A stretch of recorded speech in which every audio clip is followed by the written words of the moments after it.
For me, it was all about finding my authentic leadership styles, and I was just so excited that this course was going to give us something tangible that we could use to become better and to succeed. Conscientious capitalism was all about building self-awareness and figuring out the business leader you want to become.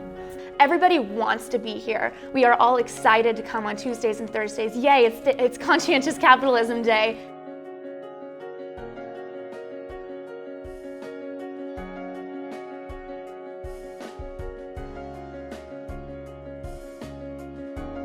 Students will cultivate leadership skills through Harvard Business School case studies, where they will assume the roles and decisions of renowned leaders and the challenges they face. I've never done the case study method, and that was pretty intense. It was one of the most challenging things I would have to do ever in my academic career, coming into a class, preparing on that level to not just talk about a case, but become that person. It was the first time that I ever put myself in the shoes of the people in the case and pretended to make the decisions if I were in their shoes. And you come to class and you have to be prepared not just to talk about the material and not just have read it, but also have synthesized it and understand on a deeper level where you're going to be asked questions based on not only how this case tied together with what we're doing in class, but how it reflects in your own life as well.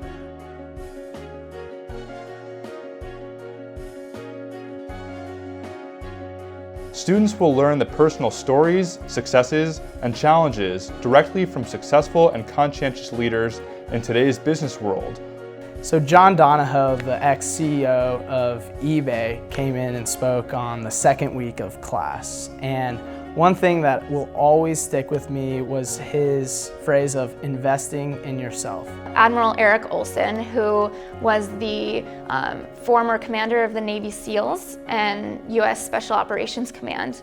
And he talked about the two most valuable characteristics of a leader, which he said are integrity and tenacity. So Nancy Caldwell, who was a former HP executive, basically stressed the principle that every job is honorable and that we need to honor every task with gratitude and our best effort. One of the messages I took away from the class was from Howard Behart, who's the former president of Starbucks. He told us to wear your own hat and to live by your own principles and don't compromise them to satisfy the expectations of others.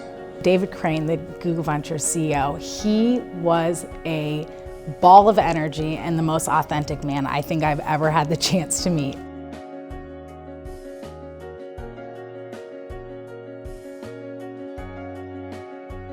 Students will bring these learnings into small leadership development teams, where they will spend time reflecting on their values and purpose, in addition to receiving mentorship in their leadership journeys.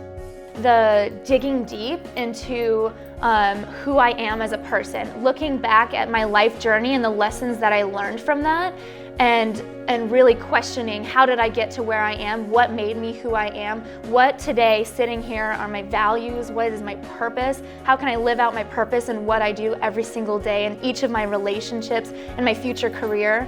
I was able to understand how important it is to share with others. And over the 10 weeks, they got to know me better than sometimes I knew myself, and they were able to hold me accountable, call me on my BS, and keep me going forward in this course. So the biggest difference about conscientious capitalism is the amount of effort that each student and teacher put into this course. So I think something you realize about conscientious capitalism is that you are kind of standing on the shoulders of giants, but it really doesn't feel like that. It really just feels like a conversation with a mentor. By far the most important class and the most incredible experience I've had in my college career at Santa Clara. What is given to you in this course doesn't just last for 10 weeks, but it lasts for a lifetime. And I do not know who I'd be right now if I did not have this 10-week experience.